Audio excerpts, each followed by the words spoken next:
Hey, this is Cameron, and welcome to the practice log. Alright, well, we got some stuff to get into today, so let's go ahead and do it, shall we? God, my glasses are dirty. Hold on. Okay, much better. Pretty excited about this one, because it's been a little while since I practiced Bach, and that is what we're going to be working on today. Bach, Sor, Giuliani. What more could you want? It is a teaching day for me. It's a Wednesday, which I think Wednesday is actually my busiest day. I have 8 or 9 students between 3 and 9 p.m., so I'm going to be pretty busy today. So you're catching me before I start my first lesson. What's new with me? I hit the gym. I've been banging out grad applications. I've been hitting some bottlenecks, which has been cool. I think before I submit any of the applications, I'm going to reach out to the professors, because there's a few application requirements that I'm a little stuck on. Anybody in grad school, did you have to send in writing samples of like essays from your previous degree? Because I graduated in 2020, like 4 years ago, and I have no writing samples whatsoever. How important is that? I didn't know I'd be writing and stuff in my master's degree. I thought we were just playing guitar and chilling, but we'll see. Anywho, it's fine. I'm sure I'll get it figured out. Yeah, but in the meantime, we're going to be teaching a lot, which is good because I took last week off, basically. Got a full week of teaching ahead of me, which that actually kind of relates to a comment that I got. Here's the question that I wanted to get to. This is from August Burns Sam. Is that an August Burns Red reference? It's hard to say, but you left this comment on my Stop Bullying or whatever video. You said, "Hey Cameron, not sure if you've addressed this before. Most listings I've seen locally for guitar teachers have bachelor's degrees listed under their requirements. Do you think you need to have a bachelor's to begin teaching at the volume you currently do?" I kind of have my own teaching thing going on, like separately from YouTube, where I sort of post ads on websites like Fiverr, and I get students that way, which for that, I don't need any credential whatsoever, because it's literally me just trying to prove that I can be a good teacher, and just over time, I just got reviews, and those are like my credentials. I do happen to have a degree as well, and I rely on that heavily for all my teaching, but I guess technically you don't need it. Like if I knew all the stuff I knew now and no degree, I imagine I could just do the same thing if I just presented it the same way. Though I think most of the families that pick me, they probably, and I'm saying families because it's all kids that I teach outside of YouTube, they probably see that I have a degree, and that like sets them at ease a little bit. It's just some credential, but it's definitely not required, but it's probably nice to have. Any local like teaching business place, like music stores mainly, they're all gonna have like their requirements, like bachelor's degree. I remember seeing those too when I used to work at like those music store places. The only experience I have teaching at those places without a bachelor's degree was when I was still getting my degree, which I think they kind of accept that too. So I don't know. I don't have any experience teaching without a bachelor's degree because I wasn't a teacher before I was in college. Do you think you need to have a bachelor's to begin teaching at the volume that you do? In short, for that answer, like technically no, but like what do I know because I've never not had it. If you're wanting to begin giving lessons as a full-time source of income but only had formally studied classical guitar during your associates in the past, what would be your first steps? If you studied guitar like in university during your associate's degree, I feel like that counts for something. Like, did you get some sort of certificate from that? Or was it just lessons? I don't see why you couldn't start teaching guitar at that level. I mean, that sounds like adequate to me. It's getting kind of warm. I'm gonna take this thing off. I mean, instead of a degree, you would just list your previous teachers and just like list whoever you studied with in your university. But that's pretty good. That's like pretty decent credential, especially for teaching beginners. I think you should definitely try if it's something that you want to do. There's gonna be no harm just going into the music store and just like letting them audition you. I don't think you're gonna lose anything from that. The only issue you might run into is that you have to like reject some students, like if they're a little more advanced, and like direct them somewhere else, which that kind of sucks because, you know, like you want to get all the students you can, especially if it's your full-time job. But yeah, teaching's good. I think teaching alongside practice can be really, really useful. Like I know that I didn't really nail the fundamentals on guitar until I started actually like teaching them. Like that's when my sight reading got really, really good too, because I was just always sight reading these like little easy pieces that I was giving my students. Now, the only thing with having less experience too is that if you're going to teach, you should definitely put like all of yourself into the lessons. The more experience you have, the more you can sort of like wing it, just because you're so used to like solving problems. You don't really have to think about them too long. You can just like observe the student and stuff kind of comes to you. But you might want to spend some time like building a lesson plan. I spent a lot of time building those, like especially when I first started, like around 2021 or so. Or when did I start teaching? Which I started teaching in 2018, but those students, those are just like music store students that like, those are pretty low stakes. Once I started doing my own thing and having like my own private studio, I got pretty serious about like building the lesson plan. So you'll have to like think about what you're going to teach and gather materials and stuff. And it might take you longer than it would take someone like me, like if you're not like used to the education side of your instrument. But it's a good experience. I would maybe start slow, like if you can gather like a couple of students here and there, and maybe don't make it your full-time income at first, but sort of get used to it and figure out if you actually like doing that. Because you might find too, like teaching at the volume that I teach at, like it's cool because like the hourly is pretty good. But when you're teaching like 40 hours a week of like students, that is hard work. You can only do that for so long. Like, it's just not sustainable. You might find that it's a better side hustle than anything. Like, for me, it makes sense as like my full-time thing just because it's what I do. I'm a guitarist. That's like my whole identity. But if you're other things, you can be like, you can do that for like half your work. And then you have like a lot of variety in your life. Like, you have a job and then you also teach a bunch of students, and it's just nice to have that variety. Well, there we go. I don't know if I answered your question, but I definitely talked about it. August Burns Sam, friend of the channel. Hope you're doing well. All right. I need to start teaching myself pretty soon. I'm going to be teaching in an hour and 40 minutes. So I want to get a pretty decent amount of time in with the Bach and all that stuff. So I'm going to go ahead and jump into the piano bench. I'll see you there. Back to the greasy grind. I'll start with Giuliani just because it's nice and easy, and then I'm going to go right into the Bach and the Soar, and I'll see you on the other side.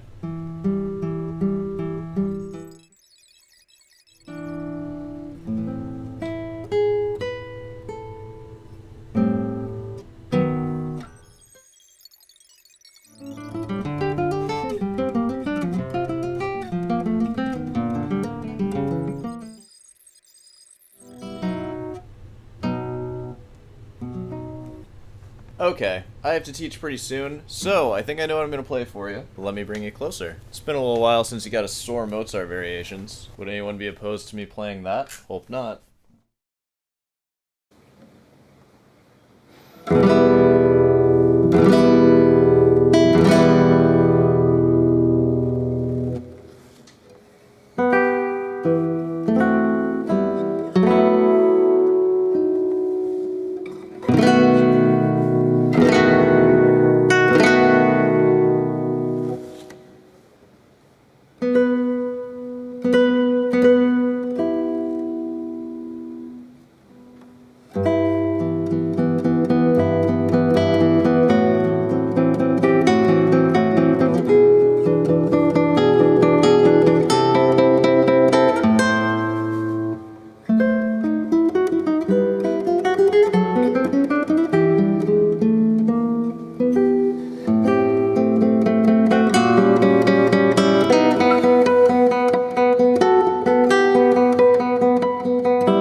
Alright, that was the Sore Mozart variations. How'd I feel about that? It felt pretty comfy throughout. There were like a few moments where my hands like froze up a bit. I had like one pretty bad blunder in like the third variation or something, where my hand just went to the wrong place for some reason. I played a couple of wrong notes too, but that's fine.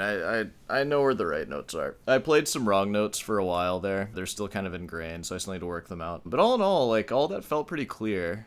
Obviously like just technical stuff. I tried being a bit more, like, dynamic and expressive with that one. I really need to work on doing that with stuff that's not Bach. I feel like I put all of my expressiveness attention into the Bach and not anything else. So I could probably move that around a bit. But yeah, that pretty much covers this one. I think I'm done for now. I have to teach in like 30 minutes, so let's go ahead and wrap it up. I'll see you in the outro. Hey, well, you know, if you made it this far, be sure to subscribe and leave a like. And hey, notice the shirt I'm wearing? You can buy this shirt at Rootin's Delight, my store. Link in the description, of course.